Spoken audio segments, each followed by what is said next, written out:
I discovered my husband's affair on his birthday and made the boldest decision a woman could make in the 1960s. Good morning, my dear viewers. My name is Charlotte, I'm 83 years old, and today I'm going to share a story that completely changed the course of my life.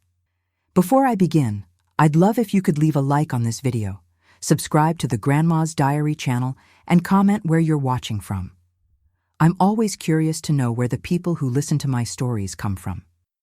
In 1965, I was just 23 years old, married for 5 years to Benjamin, and mother to 2 small children, Mary, 4 years old, and John, 2 years old. We lived in a small town in Nebraska, one of those places where everyone knows each other and secrets travel faster than the wind. It was a pretty town, with a central square where families gathered on Sundays after church, a movie theater that showed films months after they premiered in the big cities, and a simple life that followed the rhythm of the seasons. Our house was 3 blocks from the square. It was small, but I kept it immaculate. I had white lace curtains I'd made myself, a garden with roses and daisies in front, and a backyard where I grew herbs and some vegetables.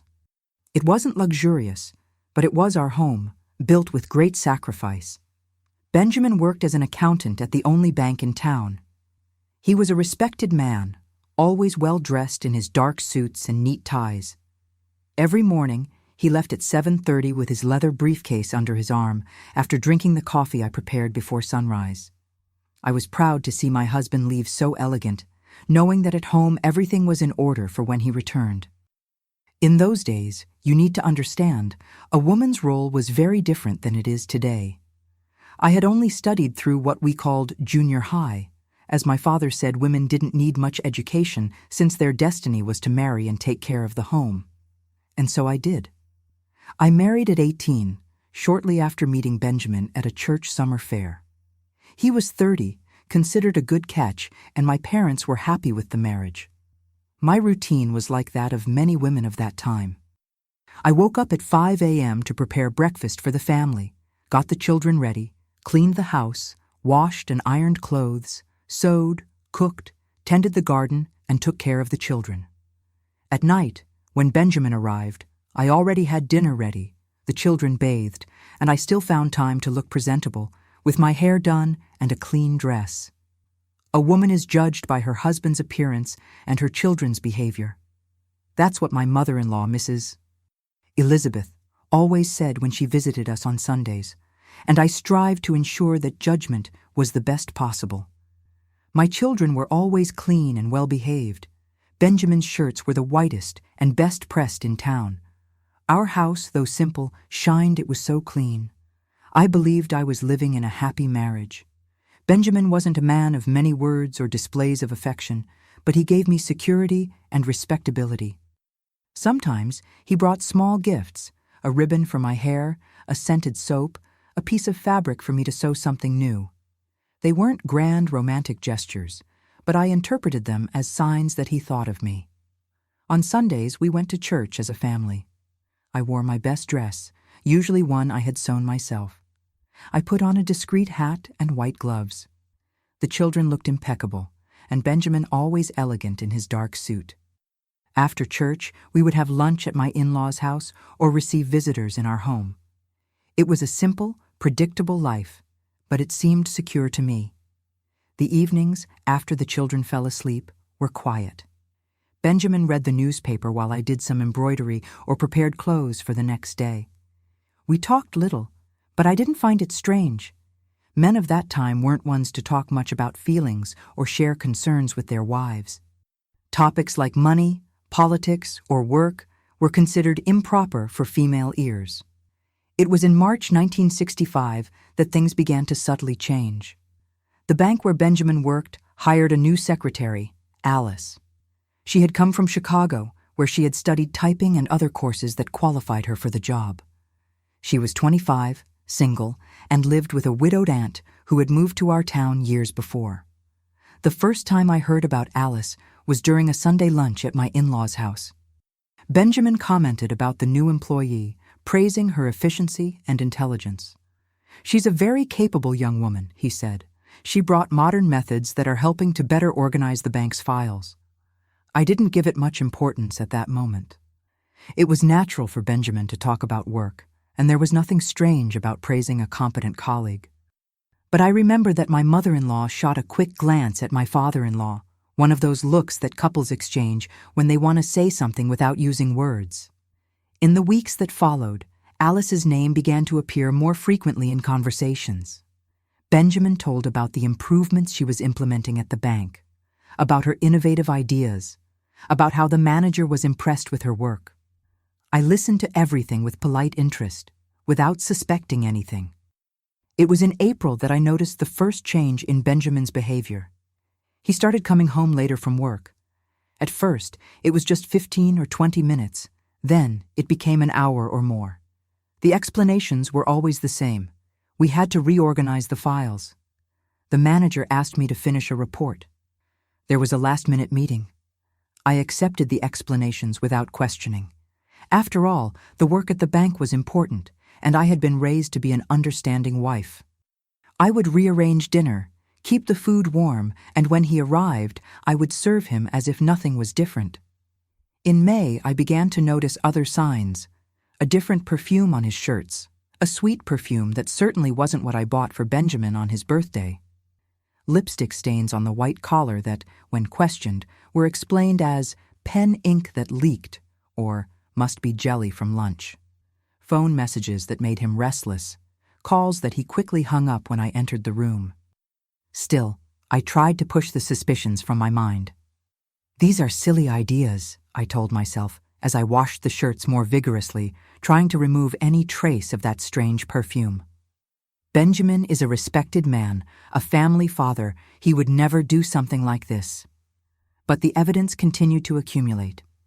Benjamin began to dress with more care, to use more aftershave lotion, to look at himself more in the mirror before leaving for work.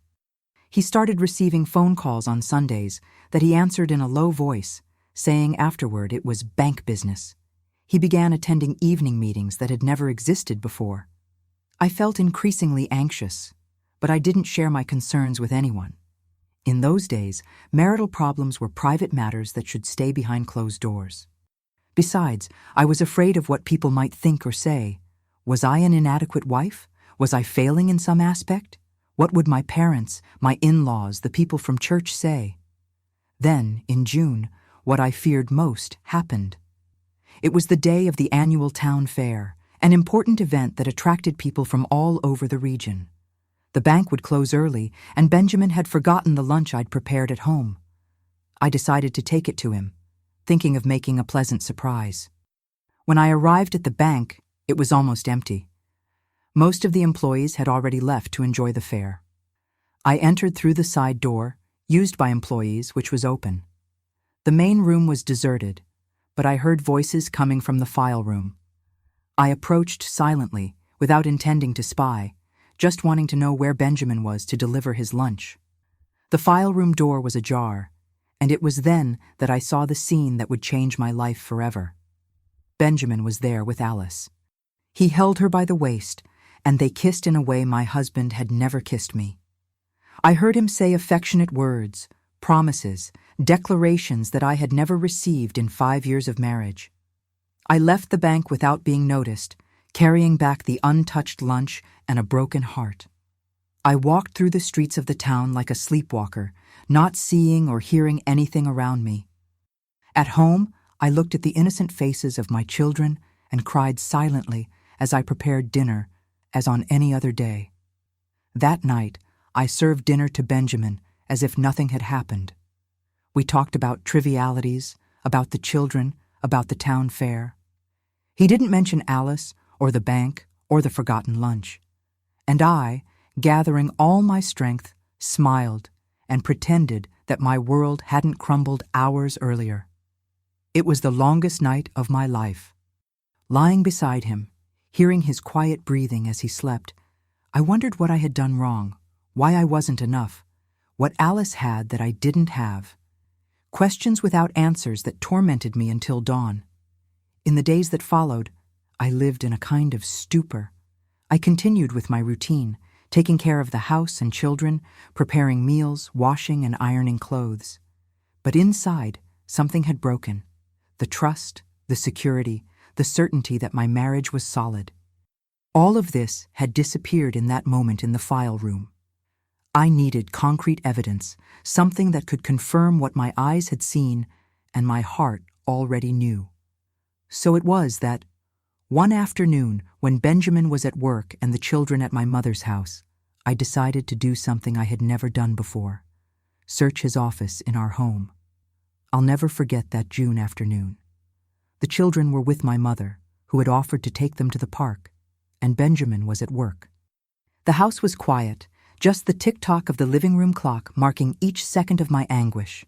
My hands trembled as I approached his office, a small room next to the living room where there was a dark wooden desk, some accounting books, and bank documents. In 5 years of marriage, I had never messed with Benjamin's personal belongings. This wasn't something a respectful wife would do, but at that moment, the pain of betrayal was stronger than any rule of marital etiquette I had been taught. The office smelled of tobacco and the lotion Benjamin used. I took a deep breath and went to the desk. The first drawer contained only office supplies: pencils, pens, erasers, clips, nothing out of the ordinary. The second drawer was locked. That increased my suspicions. Why lock a drawer in your own home, where only your wife and small children would have access? I remembered that Benjamin kept a spare key in the plant pot by the office window. I found it easily, and, with my heart racing, unlocked the second drawer. What I found there confirmed all my worst fears. Hidden under some bank folders was a yellow envelope. Inside it were letters written on perfumed paper, with delicate handwriting that certainly wasn't mine. They were from Alice to Benjamin. Love letters filled with passionate words, promises, memories of intimate moments shared, plans for the future. "My dear Ben," one of them began. Ben, I had never called him that. To me, he had always been Benjamin. "I can't wait to meet you again. Our last meeting at the hotel was magical." Hotel? My stomach contracted. I continued searching and found more evidence. Receipts from a hotel in the neighboring town, 20 miles away. Receipts dated from several Fridays over the last 3 months. The same Fridays when Benjamin said he had evening meetings or business dinners. There were also movie tickets from the Palace Cinema in the neighboring town, movies he never mentioned having seen, and a small velvet case containing a delicate butterfly-shaped brooch, certainly not for me, as I had never received it. I sat in the office chair, feeling the weight of those discoveries. They weren't just suspicions now. They were concrete evidence of a betrayal that had been going on for months. Benjamin and Alice were having an affair behind my back, while I took care of our house and our children, believing I was building a solid family. The tears I shed that afternoon weren't just of sadness. They were of anger, disappointment, humiliation. I felt foolish, deceived, betrayed not just in my marriage, but in everything I believed to be true. I put everything back exactly as I had found it, locked the drawer, and returned the key to its hiding place. No one would know that I had discovered the truth. Not yet. I needed to think, to plan, to decide what to do with that information that now weighed on my heart like lead. In the weeks that followed, I continued my routine as if nothing had changed. I prepared meals, took care of the children, kept the house in order, but I observed Benjamin with different eyes. I noticed every detail of his lies, every excuse to go out at night, every suspicious phone call.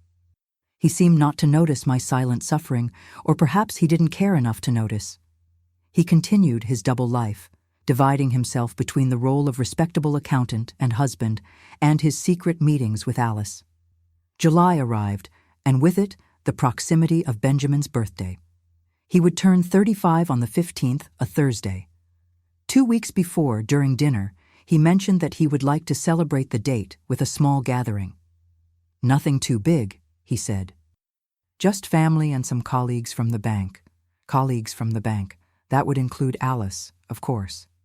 The idea of receiving in my home the woman who was destroying my marriage made me nauseous, but I agreed with a smile. "Of course, dear, it will be a beautiful celebration." It was at that moment that I began to formulate my plan. If Benjamin wanted a birthday party with his colleagues, he would get exactly that. It would be a party that no one in town would ever forget. I started preparations weeks in advance. I economized on the month's shopping to be able to have a nice celebration. I invited not only family and coworkers, but also friends from church, neighbors, influential people from the town. I wanted a considerable audience for what was to come. I sewed a new dress for the occasion, a light blue model that highlighted my eyes and enhanced my silhouette. I wanted to be beautiful, not for Benjamin, but for myself, to remind myself that I was still a woman of value, regardless of how my husband treated me. The parish hall was decorated with flowers from our garden, simple but elegant arrangements of roses and daisies. The tables were covered with white tablecloths borrowed from my mother and some neighbors. I hired Mrs. Louise, known for her delicacies, to help with the appetizers and sweets. But the focal point of the party, the most important element, would be the cake. I ordered it from the best bakery in town, Joe's Bakery. "Mr. Joe, I want the most beautiful cake you can make," I told him. "A 3-tiered cake with chocolate frosting, which is my husband's favorite." Mr. Joe, known for his discretion, didn't ask questions when I gave him specific instructions about what should be written on the cake. He just nodded, wrote everything down in his notebook, and assured me it would be done exactly as I requested. The week of the birthday, Benjamin seemed more distant than ever. He came home late every night, always with different excuses. On one of those nights, Wednesday, the eve of his birthday, he didn't even have dinner at home. He called, saying he needed to resolve some matters at the bank and not to wait up for him. I knew he wasn't at the bank. The bank closed at 4 p.m. and it was already past 8 p.m. when he called. He was probably with her, celebrating his birthday in advance without imagining what awaited him the next day. The 15th dawned sunny, a typical July day in our region. Benjamin left for work as usual, not imagining that I would spend the entire day finalizing preparations for his surprise. The children were excited about the party, helping me put up balloons and decorations in the parish hall. In the afternoon, I picked up the cake from the bakery. Mr. Joe brought it personally, covered by a special box so as not to ruin the decoration. "Are you sure, ma'am?" he asked one last time with a concerned look. "Absolutely," I replied with a calmness I didn't know I possessed. At 7 p.m., guests began to arrive at the hall. Benjamin still didn't know about the party.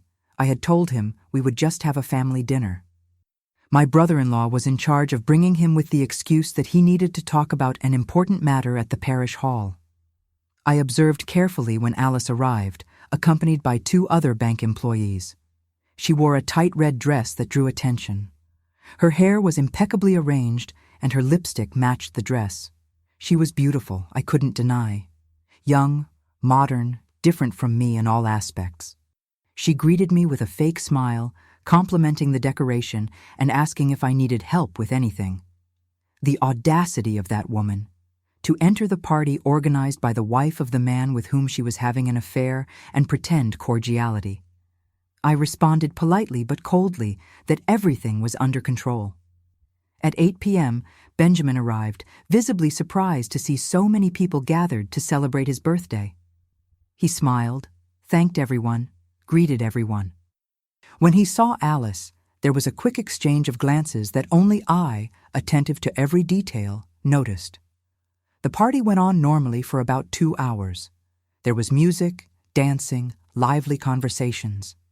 Benjamin circulated among the guests, receiving congratulations, acting like the respectable accountant everyone believed he was. Alice kept her distance, talking mainly with her colleagues, but I observed that occasionally they would, accidentally, meet in more secluded corners for quick exchanges of words. At 10 p.m., I announced it was time for the birthday song. The lights were dimmed, and I myself went to get the cake from the hall kitchen where it was kept.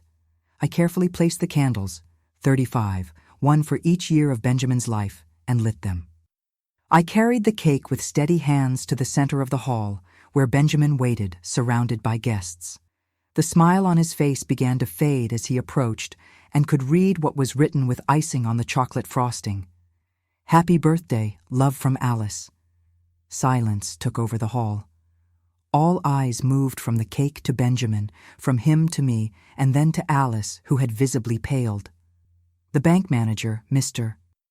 Augustus, a man of rigid principles, frowned, his expression changing from confusion to understanding. Benjamin tried to speak, but only mumbled disconnected words. Alice dropped the glass she was holding, the crystal shattering on the floor, just as their secret was shattered at that moment. With a calmness that surprised even myself, I asked everyone to sing Happy Birthday. And everyone did so amid palpable embarrassment. When they finished, I placed the cake on the central table and, looking directly into Benjamin's eyes, said in a clear voice that echoed through the silent hall, "I thought it would be more honest to celebrate the truth today. The movie tickets, the love letters, the hotel receipts, everything was kept in the second drawer of your office. I thought that if the love was so great, it deserved to be celebrated publicly." My mother-in-law let out a muffled groan. My father took a step forward as if to protect me. Alice tried to leave discreetly, but her father, Mr. Robert, owner of the largest fabric store in town and a very respected man, held her by the arm, his face contorted by shame and anger. Benjamin, still in shock, couldn't articulate a defense. He looked from the cake to me, to Alice, to the guests, like a cornered animal. The silence was broken by the bank manager, Mr. Augustus, who approached Benjamin and said in a low voice, but audible to those nearby, "Monday, in my office, at 8 a.m., both of you." I began to cut the cake, serving slices to the stunned guests, maintaining appearances to the end. Many politely declined, others accepted out of not knowing how to react. The party, of course, ended earlier than planned. In less than half an hour, the hall was almost empty. We returned home in absolute silence. The children, tired, fell asleep quickly. Only then did Benjamin try to explain himself. He spoke of momentary error, of weakness, of temptation. He asked for forgiveness, promised to change, said he loved me and that family was the most important thing. I listened to everything without interrupting, without crying, without showing emotion. When he finished, I said only, "The second drawer, Benjamin.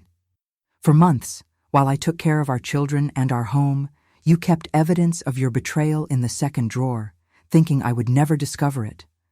But I did discover it, and now the whole town knows too." That night I slept in the children's room. Or rather, I didn't sleep. I spent hours looking at the ceiling, thinking about what I would do next. I had publicly exposed the betrayal, something unthinkable for a woman in the 60s.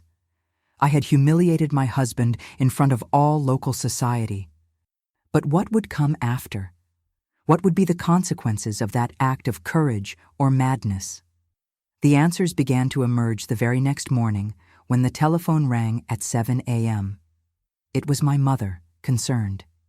"What have you done, Charlotte? The whole town is talking. How could you expose your marriage like that?"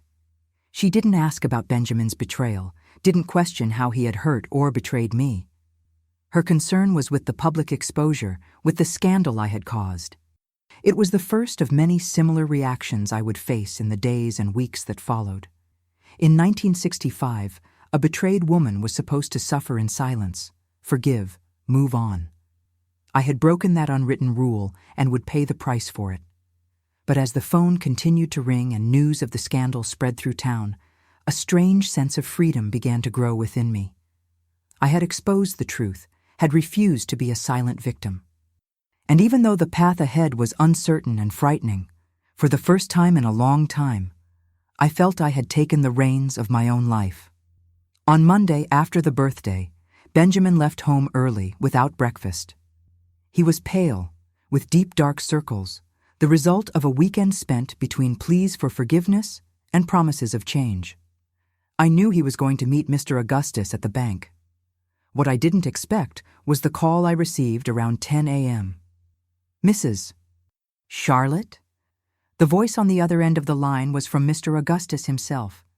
"I would like you to come to the bank today, if possible. We have important matters to discuss." My heart raced. What could the bank manager want with me? I dressed carefully, choosing a simple but elegant dress in navy blue and a light coat over it. I combed my hair, applied a discreet lipstick. Even amid the storm I was living, I couldn't afford to appear careless. I left the children with my neighbor, Mrs. Connie, and walked to the bank. When I entered, all eyes turned to me. Some employees looked away embarrassed. Others observed me with poorly disguised curiosity. Alice was not at her usual desk. Mr. Augustus received me in his office, an austere environment with dark, heavy furniture. He offered me a chair and got straight to the point. "Mrs. Charlotte, what happened at your husband's birthday party was unfortunate." He cleared his throat, clearly uncomfortable. "I understand your pain and indignation, but I need to inform you of some decisions I've made as manager of this institution." He informed me that Benjamin had been fired. "The bank," explained Mr. Augustus, "was an institution that valued morality and good customs. A scandal of those proportions involving a trusted employee was inadmissible. Alice had also been dismissed for the same reason." "I'm sorry that you and your children have to go through this," he said in a tone that mixed formality and a touch of genuine compassion. "But understand that we couldn't keep both after what happened." I left the bank with contradictory feelings. On one hand, there was a bitter satisfaction in knowing that Benjamin and Alice had lost their jobs. A form of justice, perhaps. On the other, practical reality soon imposed itself. With Benjamin unemployed, how would we support the family? Upon arriving home, I found Benjamin sitting in the living room, his gaze lost. Without his job at the bank, his identity as a respectable man in the community had crumbled. He looked at me with a mixture of anger and despair. "See what you've done?" he accused, his voice choked. "You've destroyed my reputation, my career, our livelihood, all because of a moment of weakness." A moment of weakness.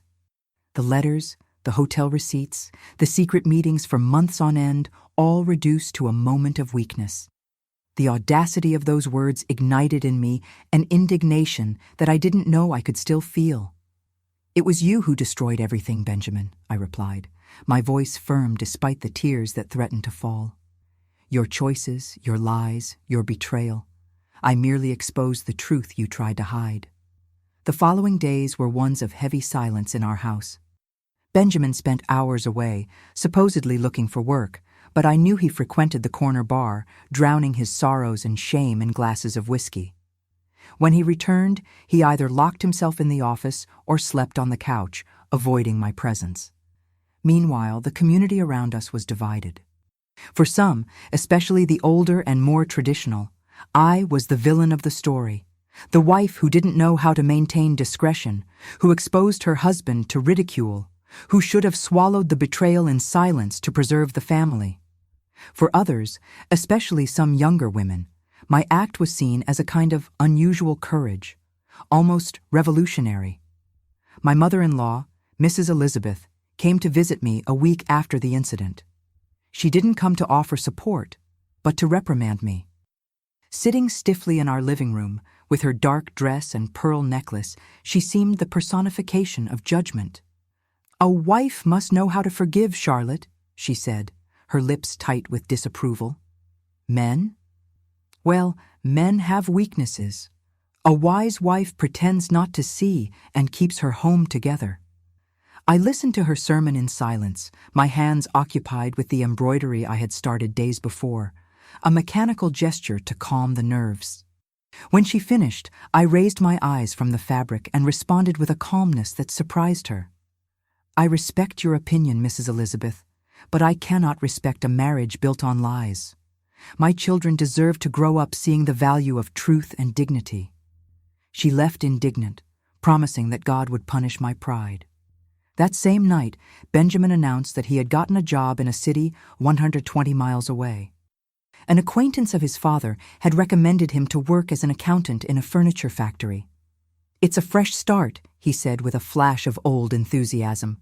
"We can leave all this behind, start again, where no one knows us, where there's no shame."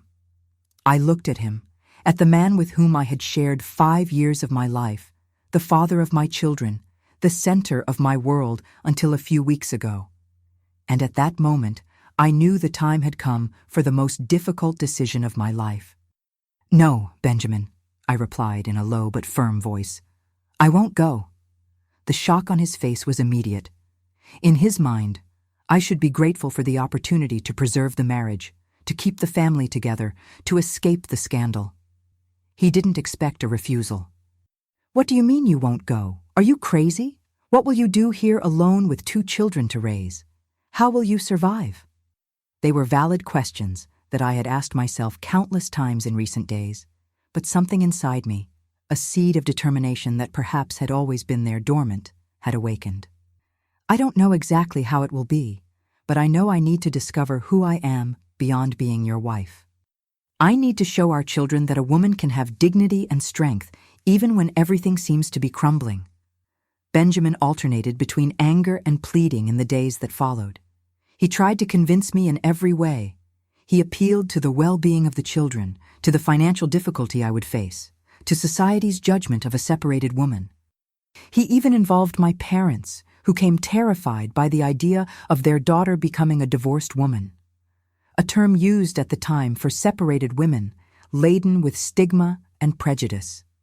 My father, a man of few words and rigid principles, called me for a private conversation in the garden of the house.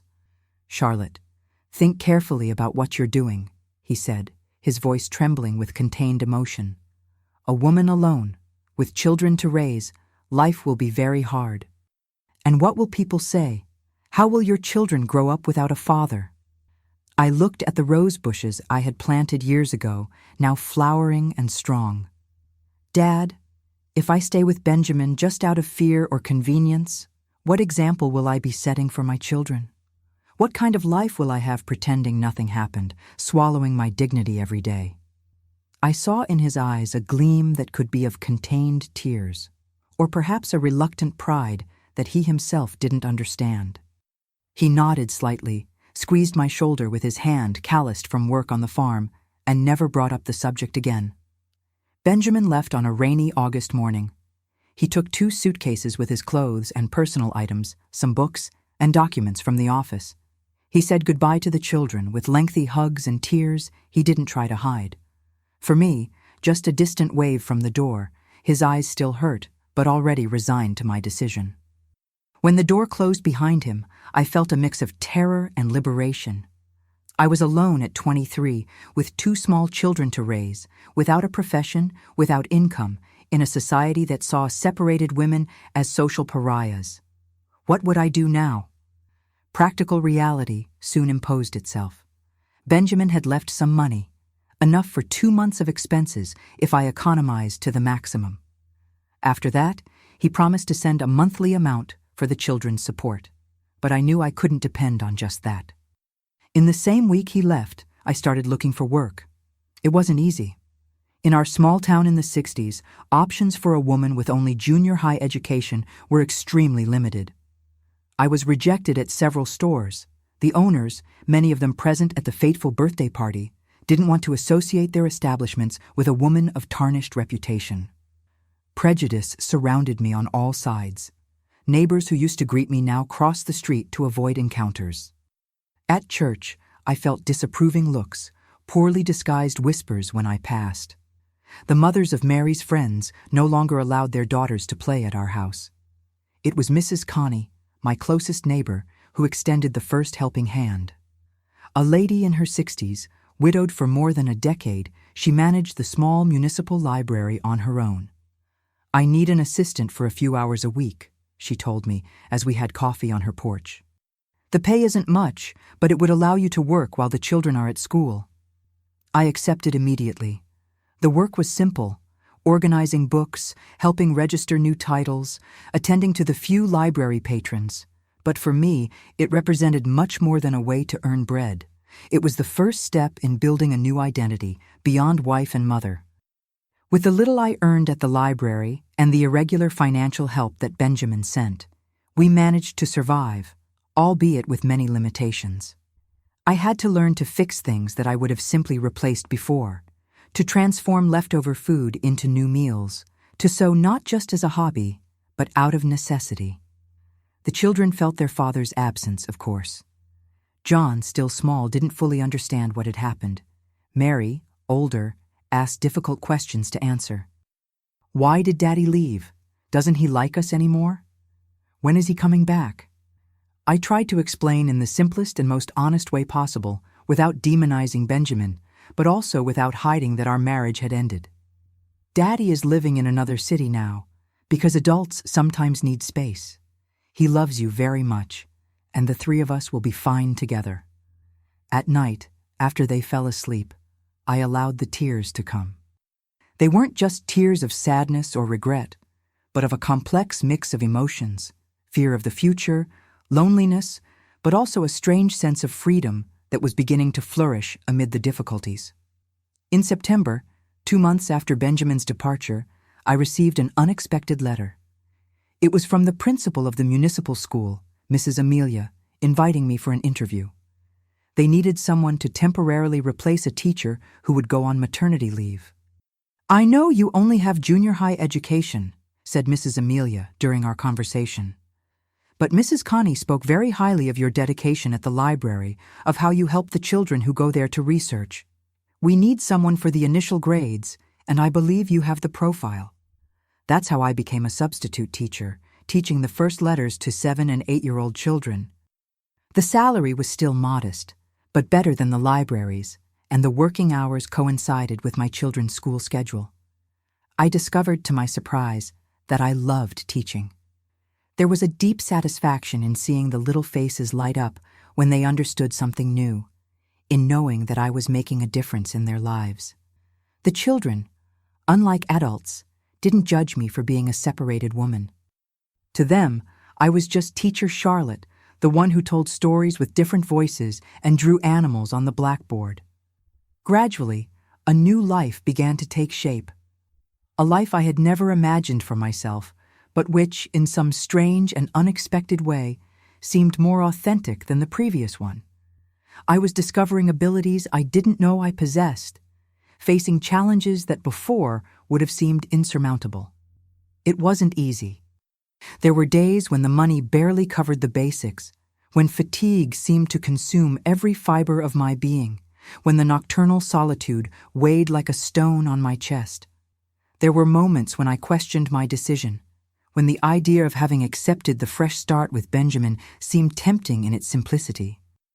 Then I would look at my children, see how they were adapting, how Mary now helped me prepare dinner with pride in her new responsibility, how John had learned to tie his own shoes because Mommy already has a lot of work. And I knew that, despite all the difficulties, we were on the right path. The year 1965 was coming to an end, and with it, my first Christmas as a separated woman. It would be a modest celebration. The gifts were simple, made largely by my own hands, but there was a peace in that simplicity, an authenticity that compensated for the absence of luxury. On Christmas Eve, as we prepared the decorations for our small tree together, Mary surprised me with a question. "Mom, are you happy now?" I looked at my daughter, at her attentive and wise eyes beyond her age, and answered with the deepest truth I had discovered in recent months. "I'm learning to be happy in a different way, dear. A way that is just ours." 1966 arrived, bringing new challenges and opportunities. The teacher I was substituting returned from her maternity leave, but Principal Amelia, impressed with my work, offered me a permanent position as a classroom assistant.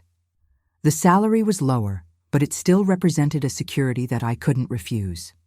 January also brought Benjamin's first visit to the children. He arrived on a Sunday morning, driving a borrowed car, bringing gifts and a nervous smile. I kept my distance, allowing him to enjoy time with Mary and John without my constant presence. I observed through the kitchen window as they played in the backyard. Benjamin seemed thinner, older somehow, although only 6 months had passed. Before leaving, he asked to speak with me alone. We sat on the porch, two strangers who once shared a life. "You look well," he said with a note of surprise in his voice. I smiled slightly. "I'm getting by." He told me about his new job, about the city where he now lived. He mentioned that Alice had tried to contact him several times, but that he had refused. It was a mistake, Charlotte, a mistake that I'm paying dearly for. There was no more anger in me, I realized with some surprise. Just a quiet melancholy for what could have been and wasn't. I wished him good luck, sincerely, and promised that the children would always be available for his visits. As the year progressed, my routine became established. I woke up at 5:30, prepared breakfast and school lunches, got the children and myself ready. We walked together to school, me to work, they to study. In the afternoon, we returned home, where I divided my time between household chores, helping with homework, and preparing the next day's lessons. Friday nights became special. That's when we went to the library, no longer as a workplace, but as visitors eager for stories. Mrs. Connie always welcomed us with a smile and set aside new books she thought would interest us.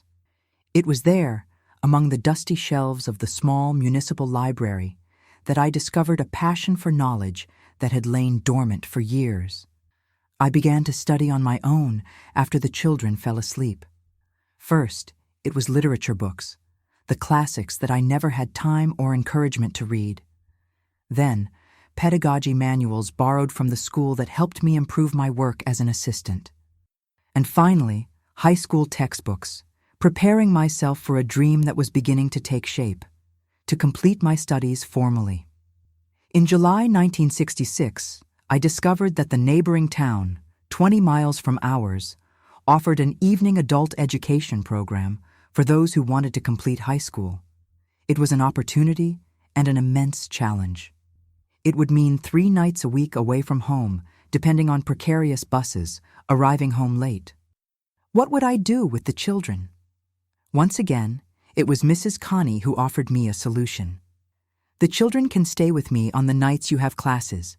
Mary is already old enough to help with her brother, and I would love their company. With this invaluable help, I enrolled in the program. On Mondays, Wednesdays, and Fridays, after dinner, I would take the 6:30 bus and only return around 11 p.m., exhausted but excited about each new learning. In the first few weeks, I felt out of place. A 24-year-old separated woman among 17 and 18-year-olds who had abandoned regular school for various reasons. But soon my dedication caught the attention of the teachers and the respect of my classmates. I became a kind of reference in the class, the one everyone sought to clarify doubts or ask for notes from missed classes. The fatigue was constant, but there was a deep satisfaction in each small academic achievement. At home, the financial situation remained tight, but stable. Benjamin sent money regularly for the children, and my salary, although modest, covered our basic needs. I learned to work miracles with little. I transformed used clothes into new pieces, planted more vegetables in the backyard to save on groceries. I gave private lessons on weekends to supplement the income. The community's prejudice against my situation as a separated woman began to decrease gradually. My work at the school, my visible dedication to the children and studies, my discretion, all of this gradually changed people's perception. Not that I cared so much about it now. I had learned that other people's opinions were much less important than my inner peace and the example I gave to my children. It was in mid-1967, almost 2 years after the separation, that I received surprising news. The state education department had created a special program for the training of lay teachers, those who, like me, already worked in schools without having complete training. It would be an intensive 2-year course, with classes on Saturdays and during vacation periods that would grant an official teaching diploma. Principal Amelia strongly encouraged me to participate. "You have a gift for teaching, Charlotte. With a diploma, you can take on your own class, with a much better salary." I didn't hesitate to sign up, even knowing it would be another challenge in a life already full of them. I was accepted, and in August 1967, I began the course. On Saturdays, I left the children with my mother, who over time had become more understanding of my situation, and traveled to the city where the program was headquartered, 30 miles away. The classes were intense, covering from teaching methodologies to child psychology, passing through all the disciplines I would eventually teach.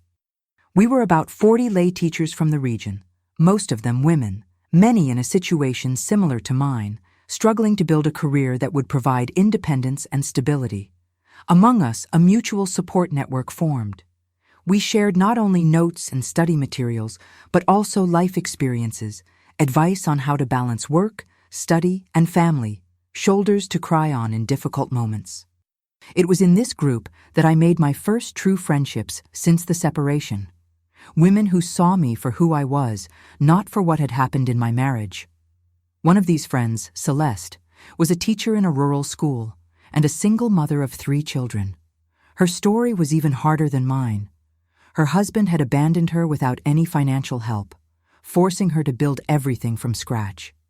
"What doesn't break us makes us stronger, Charlotte," she used to say with a smile that defied all the difficulties she faced. At home, Mary and John were adapting well to our new reality. Mary, now 6, took on small responsibilities with pride. She helped set the table, fold clothes, take care of her brother when I needed to study. John, at 4, was a happy and curious child, always asking questions about everything. Sometimes they asked about their father. They were excited about his occasional visits, but our small family of 3 had found its own rhythm, its own happiness. At Christmas 1967, 2 years after the separation, I was able to give myself and the children a special gift. We moved to a slightly larger house, closer to the school. It wasn't luxurious, just 2 bedrooms instead of 1, a slightly more spacious living room, a yard where the children could play with more freedom. But it represented concrete progress, the fruit of my work and perseverance. The move coincided with news that left me with mixed feelings. Benjamin was going to get married again. He came personally to tell me, respectfully, before communicating it to the children. His fiancée was a young widow from the city where he now worked. I wished him happiness, sincerely. Time had softened the wounds, and I no longer held a grudge. I just hoped he would be a present father for Mary and John, regardless of his new family. 1968 arrived bringing winds of change, not only in my personal life, but in the country. They were times of political turbulence, of growing restrictions on freedoms. In the small bubble of our interior town, we felt the effects in an attenuated way, but they were there in the censored news, in the whispered comments, in the fear that began to permeate certain conversations. In the teacher training program, some more politically aware colleagues discussed in low voices about resistance, about the importance of education as a form of awareness. I absorbed everything with interest, but kept cautious. My priority was to ensure the safety and future of my children, and that meant avoiding any involvement that could be considered subversive. In July 1968, I completed half of the training course with excellent grades. Principal Amelia, increasingly impressed with my performance, promoted me from assistant to assistant teacher, with a small but significant salary increase. "Next year, when you graduate, you'll have your own class," she promised. It was during this period that I met Robert, a newly arrived math teacher at our school, a widower about 10 years older than me, with a teenage daughter. He was a kind and intelligent man who soon earned the respect of students and colleagues. We began to talk during breaks, discovering common interests in literature and music. Robert began lending me books, works I would never have access to otherwise. He invited me and the children for a picnic on Sunday, along with his daughter Beatrice. It was a simple and pleasant day, without pressures or expectations. Other similar meetings followed, always including the children, always respectful and relaxed. The community, of course, began to comment. Even 3 years after my separation, many still saw me as the woman who served the cake with the name of the mistress, that story that had taken on almost mythical contours in the town. For some, I should remain alone, as a kind of penance for having destroyed my marriage. The idea that I could rebuild my love life caused discomfort, especially among the more conservative. My mother-in-law, who had maintained minimal contact since the separation, appeared at my door one day, her face contracted with indignation. "You're setting a bad example for my grandchildren," she accused. "Barely separated and already getting involved with another man." I maintained the calm that I had learned to cultivate in recent years. "Mrs. Elizabeth, it has been 3 years since Benjamin and I separated. He is already married again, and Robert is just a friend who respects me and the children very much. She left dissatisfied, but her words didn't affect me as they would have years before. I had developed a new relationship with other people's opinions. I listened, reflected on what might be valid, and let the rest dissipate like smoke in the wind. Robert and I continued our friendship, which gradually transformed into something deeper. He understood my fears and limitations, respected my pace, never pressured. The children adored him. He had a special way with them, teaching mathematical games to Mary, building kites with John. His daughter Beatrice, initially reserved, also grew closer to us, especially to Mary, assuming a role as an older sister that enchanted her. At the end of 1968, Robert formally asked me to date in the old-fashioned way. He came to dinner at home one Sunday, brought flowers, and after the children went to sleep, expressed his feelings with simple and sincere words. "I don't want to replace anyone in your life or in the lives of your children," he said. "I just want the chance for us to build something new in our own time." I accepted with a light but cautious heart. We established clear limits. Our meetings would continue to include the children most of the time. There would be no physical displays of affection in front of them until they were comfortable with the idea. And above all, we would respect Benjamin's place as a father, never speaking ill of him or trying to replace him. 1969 dawned with promises of achievements. I was in the last year of the teacher training course, about to officially become a certified educator. Robert and I carefully planned each step of our relationship, always prioritizing the emotional well-being of the children. In March of that year, the first class of the Evening Adult Education program, which I had started in 1966, graduated.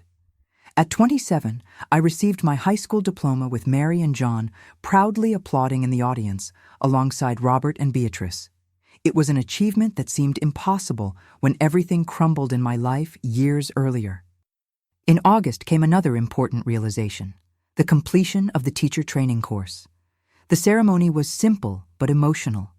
I looked at my colleagues, many with stories of overcoming similar to mine, and felt a deep solidarity, a mutual understanding that transcended words.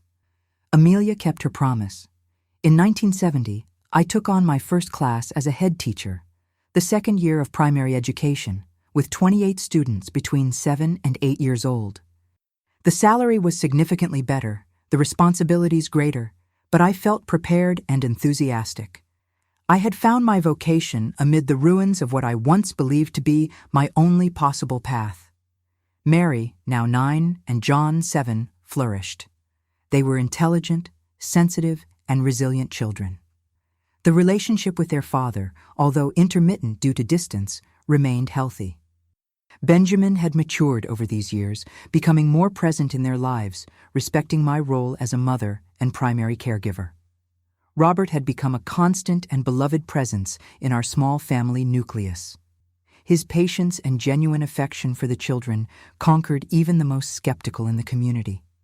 Gradually, I ceased to be the woman of the cake scandal to become Teacher Charlotte, respected for my work, admired for my perseverance.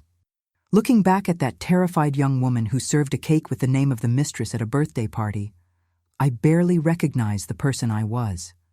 That act of courage or madness, depending on who judged, had been just the first step in a journey of self-discovery and reconstruction that I could never have imagined. The cake with Alice's name wasn't just a revenge against an unfaithful husband. It was a declaration of independence, the moment I decided that my dignity was worth more than any social convention, that my value as a woman didn't depend on a marriage of appearances.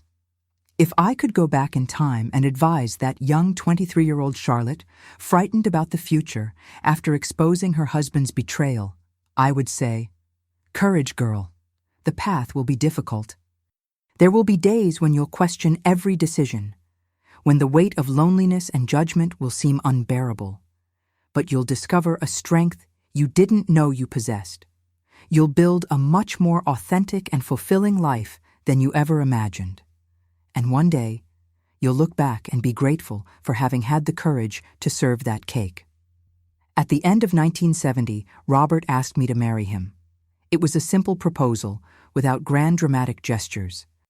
We were in the backyard of my house, observing the children playing with his daughter, when he held my hand and asked if I would agree to officially build a life together. I didn't need to think long to say yes. Before setting the date, however, I made a point of talking to Mary and John, who were now 10 and 8. I explained that Robert would not replace their father, that Benjamin would always be important in their lives, but that forming a new family would bring us more joy and stability. The children received the news with enthusiasm. They had already created deep bonds with Robert and Beatrice, who at 15 was a kind and protective teenager with my children. Surprisingly, it was Benjamin who showed the greatest resistance. During one of his visits to see the children, he sought me out for a private conversation.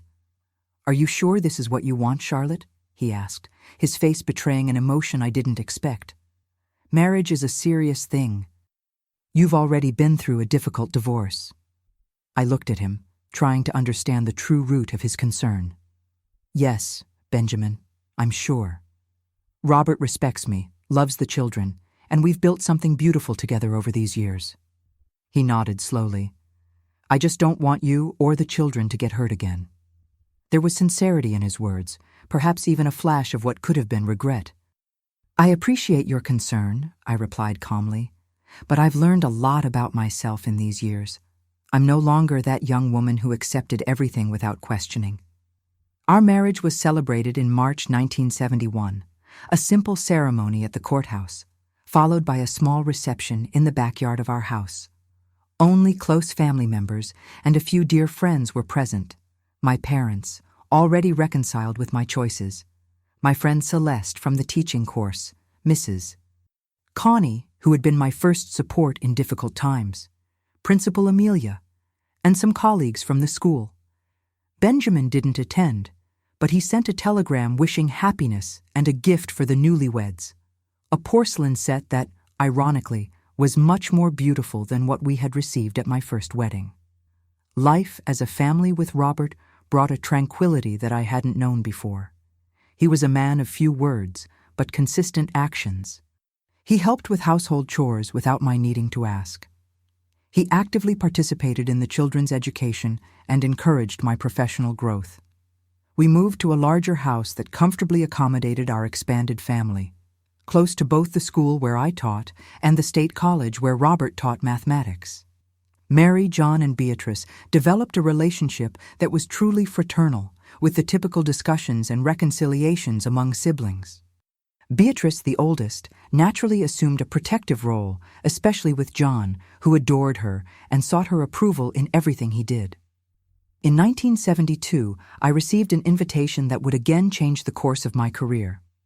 The state education department was implementing a pilot project for continuing education for teachers, and I had been nominated by Principal Amelia to be one of the regional coordinators. The work would involve traveling to various small towns in the region, training other teachers in literacy methodologies. I talked with Robert before accepting. It would be a logistical challenge with trips of 2 or 3 days per week. Once again, he demonstrated the support he had always given me. "You deserve this recognition, Charlotte. We'll manage at home. The children are more independent now, and Beatrice can help when necessary." So, at 30, I took on this new responsibility. It was work that fulfilled me deeply, sharing knowledge with other educators, many of them in situations similar to what I had experienced years before, without adequate training and dealing with few resources. I saw myself in those rural teachers who faced long walks to their isolated schools, who taught multi-grade classes in improvised rooms, who bought school supplies with their meager salaries so that the poorest students wouldn't go without. On trips through the interior, I carried with me the lessons that life had taught me about resilience, about finding strength where there seemed to be none, about transforming adversities into opportunities for growth. I didn't tell my personal story, of course. The episode of the cake with the name of the mistress had been left behind, although occasionally in more distant towns, I would hear distorted and exaggerated versions of that story, like regional folklore. The 70s advanced, bringing changes not just in my life, but in the country. We lived in politically difficult times, with curtailed freedoms and a climate of fear that affected even our work as educators. We learned to be cautious about what we said in the classroom, to carefully evaluate the books we used, to transmit certain values subtly between the lines of the official curriculum. In 1974, Mary entered the normal school, following in my footsteps in the teaching career. At 14, she already demonstrated the determination and sensitivity that would be her hallmarks as an educator. John, at 12, revealed a talent for numbers that made his stepfather Robert especially proud. Beatrice, now 19, had entered the nursing college in the state capital, returning home only on holidays and vacations. Benjamin maintained regular contact with the children.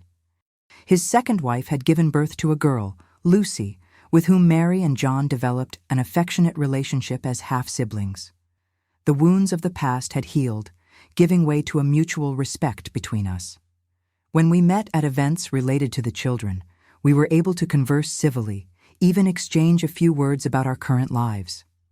On one such occasion, at John's junior high graduation in 1977, Benjamin sought me out during the reception, while Robert was talking with other parents. "You've done an exceptional job with them, Charlotte," he said, his gaze sincere. "They are extraordinary young people. I'm grateful for everything you did, even when things got difficult." That late recognition brought a sense of closure that I didn't know I still needed. "We did the best we could, each in our own way," I replied, "and they really are special." At the end of that decade, at 37, I received an opportunity I would never have dreamed of when I served that fateful cake: a scholarship to take a higher education course in pedagogy, part of a government program to qualify teachers in practice. It was an intensive course, with classes concentrated during school vacation periods and some weekends throughout the year. Robert, once again, was my biggest supporter. "You've always wanted this, Charlotte. It's your chance to have the university degree you deserve." It was an intense period of studies. I was no longer young, and competing with colleagues fresh out of high school required an extra effort. But the practical experience I brought from the classroom and from the teacher training work compensated for what I lacked in youthful energy.